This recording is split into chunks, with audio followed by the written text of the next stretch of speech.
Сонсголгүй хүүхдүүдийн 29 дугаар сургуулийн сурагчид хичээл хаялт зардал эрхээ хамгаалахын төлөө тэмцснээр эрх мэдэлтнүүдийн анхаарлыг татаж чадсан. Харин одоо 116 дугаар сургуулийн сурагчид жагсаал зохион байгуулахдаа тулсан гэдгээ мэдгдлээ. Улсын хэмжээнд харааны бэрхшээлтэй хүүхдүүдэд боловсрол олгох ганцхан сургууль бий. Гэвч тус сургуульд хангалттай хэмжээний санхүүжилт олгодог. 2017 онд 829 сая төгрөг төсвөлсөн энэ мөнгөний 593 сая нь багш ажилчдын цалинд зарцуулагддаг бол үлд хэсэг нь ус цахилгаан, дулаан зэрэг урсгал зардалд дуустдаг. Харин хараагүй хүүхдүүдийн сургалтын чанарт анхаарах боломж төсөв мөнгө байхгүй. Аль болох бид нар хамтын ажиллагаатай байгууллагуудтайгаа яаж хамтарч ажиллаж өнөөдөр энэ орчныг бүрдүүлэх вэ? Орчин нөхцөлдөө бид нар яаж илүү хүүхдийн ая тухтай энэ байдалд бид нар юм хийх вэ гэдэг талаар бол бид нар өөрсдөө санаачлахтай ажиллаж байгаа гэж бид нар бол үзэж байгаа. Хараагүй хүүхдүүдийн хувьд уншиж бичихийн тулд барайл бичгийн цаас нэн шаардлагатай байдаг. Гэвч цаасыг нь хангаж чаддаггүй. Жилдээ 5.8 сая төгрөгийн бичиг хэргийн зардал төсвөлдөг юм. Харин жилийн хэрэгцээ нь 15-аас 20 сая төгрөг болохоор тооцоо гардаг. Өөрөөр хэлбэл бодит хэрэгцээнээс 3-аас 4 дахин бага байна.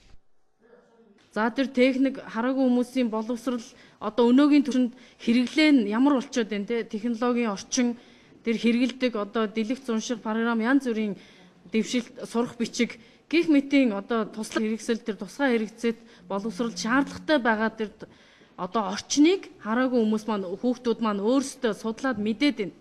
Мэдээд байгаа мөртлөө өөрсдөө ямар төвшөнд суралцаад байна вэ гэдгээ бас хүүхдүүд мэдээд харьцуулаад байгаа учраас хүүхдүүд маш их бухимдалтай байна.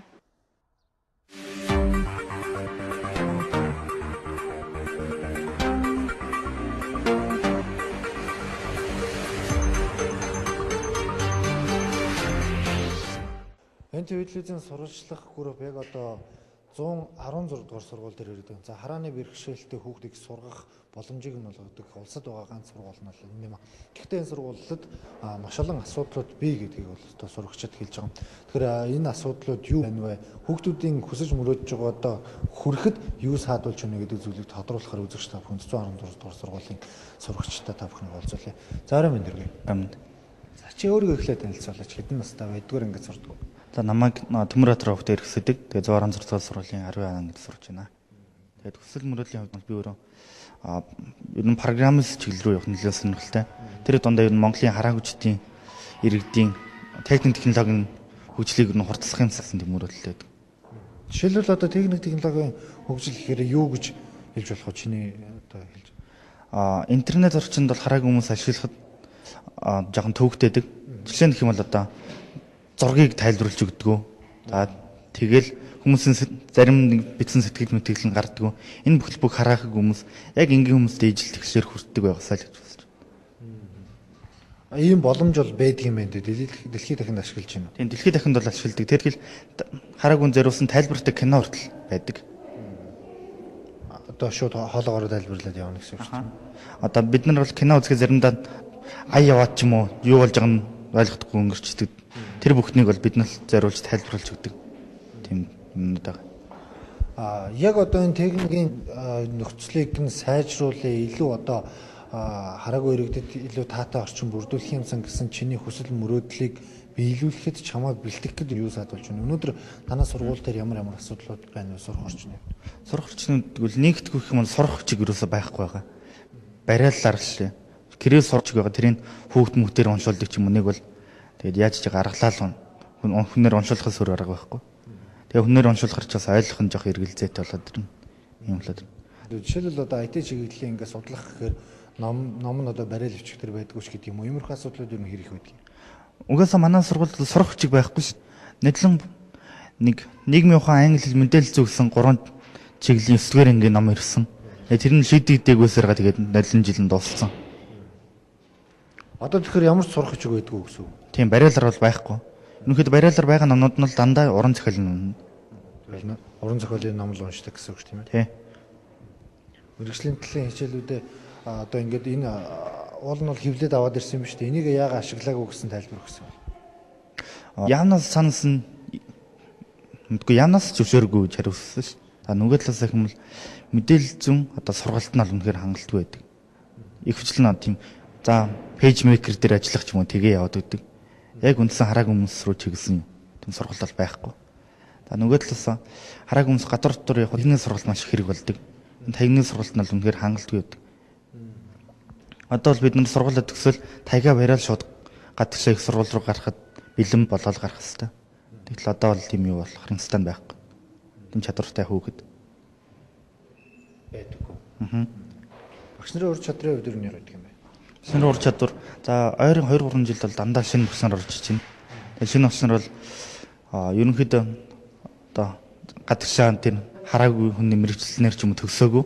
Зөвхөн Монголд л багшийн дэдэд төгсөө өрөөд ирсэн болохоор биднийг ойлгохтаа нэлээд асуудалтай тулгардаг. Яг одоо мэрэгчлэр сурахтаа энэ хараагүй хүмүүсд хичээл заана гэж одоо мэрэгчдгүү гэсэн үг шүү. Тийм мэрэгчдгүү.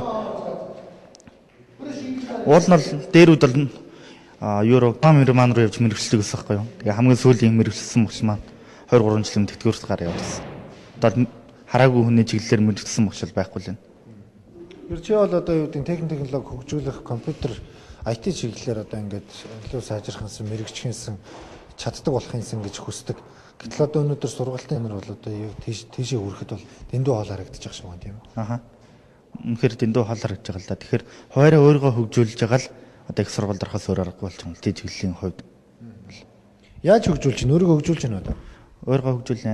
Ер нь манай харагч юм би бинтэг айгүй их холбоотой ажилладаг.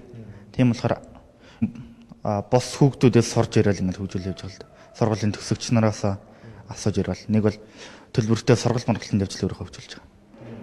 Одоо энэ нөгөө хүмүүсийн ашиглаж байгаа программыг тэгэл одоо энэ технологиг хөгжүүлээд явж байгаа яг хараагүй хүн байдаг юм уу? Ер нь яг энэ IT чиглэлээр илүү сайн мэрэгшсэн юм тохиолдол ер нь хэрэг байдаг юм. Яг мэрэгчсэнг бол байхгүй. Ерөнхийдөө юу байгаа? Одоо ярьдаг програмаар Монголд оруулж ирсэн гэх юм бол цэнгэл гэдэг хүн байгаа. Тэгээд тэрний дүү ангараг бас сүлүүд нэлээ одоо хараагчдын IT технологи руу орж ирж байгаа юм. Тэр чи одоо араас л явах зорилготой гэсэн үг шүү дээ. Одоо монгол хэл дээр бол тусгай ярьдаг програм байдаг. Тэгээд тэрийг бол бид нар ашиглахад 100% боломжтой. Даанч манай сургуульд байхгүй байгаа.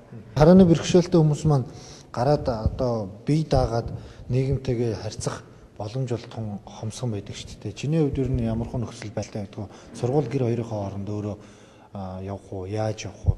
Заавал нэг хүн дагуулж явах шаардлагатай болдог гэл асуудлууд их байдаг тийм. Энэ бол гэл нэг хараагчид хөдөлгөөн орон зам баримжаа одоо нэг хичээл гэж ордог байсан. Энэ нь бол сүүл мууцантай холбоотой гэж юу ядж байна. Үнэхээр тэр хөдөлгөөн зам баримжаа хичээл нь сайн явдаг гэсэн бол хүүхдүүд өөрсдөө гэр сургууль хоёрын хооронд төвөггүй явах боломжтой. Нэг талаас нөгөө талаас хэмэл дид бүтц муу байгаатай холбоотой. Муу байгааг эн чи яаж дүгнээд байна вэ? Муугаа жишээ нь манай гэр бол бүхэн өргөнд байдаг. Бүхэн өргөнд бол хардггүй би итгэл хардаг хүмүүс явхад ер нь зам талбай бэрхшээ. Маш ихтэй дуу чимээгтэй. Ингэр л явж болж байна. Сургалт муугаа гэдэг нь. Сургалт муугаа гэдэг нь за би өнөөдөр нацад орж намсан орохоор ингээд багшлаа хүсэл тавиад тийшээ явах харлаа гэж тий. 80 минутын дотор тийшээ яваад буцаад ирнэ гэж бол байхгүй шээ. Тэр хугацаанд богинохон байгаа байхгүй юу. Тэгэд хэрглэж байгаа таяг хоцрогдсон дандаа цогтөг аргаар явдаг таяг. Тэгэхэд хүмүүс бол гараад шууд ер нь дугуйтай таягийг хвчлэн хэрэглээ явдаг гэдэг ш. Төрөө явчихдаг тийм үү? Тэгтээ одоо сургууль дээр байгаа сургалтын бааз л муу байна гэсэн үг шүү дээ. Тий. Гэхдээ манай сургуульд бол нөөц боломж бүх юм байгаа. Бариал принтер байна. Бариал зураг хэвлэдэг принтер нь байгаа. Данч эднийг ашиглах таниулах чадвар жоох муу байна л да. Тэр ихтгэл бариал принтер гэдэг байгаа. Тэр нь бариал дисплей гэж байгаа. Тэр нь компьютерт холбоол хүн компьютер дээр юу чинь тэрийг нь шууд унших боломжтой. Юун төрөл. Тэрийг нь ашиглаж үзээгүй юу? Тэрийг нь би зүгээр хуваараа нэг ашиглаж үзсэн. Одоо сургууль болохоор инсталлын танилж чадахгүй нэгээ суугаад байна л да. Инсталлын танилж чадахгүй. Уул нь бол одоо сэтгэл гаргасан бол нэг инженер авчираад холбох боломжтой шүү дээ тийм ээ. Тий. Энэ боломжтой. Үршилийн бэрхшээлтэй хүнийг төр ямар ч нөхцөлд хажуудаа авч тусалж дэмжиж явах учиртай. Гэтэл өнөөдөр Монгол одоо хүүхдүүдийг хөгжлийн бэрхшээлтэй хүүхдүүдийг сурч боловсрох энэ эрхийг нь Монголын төр хангаж чадахгүй байгаа бодит дүр зургийг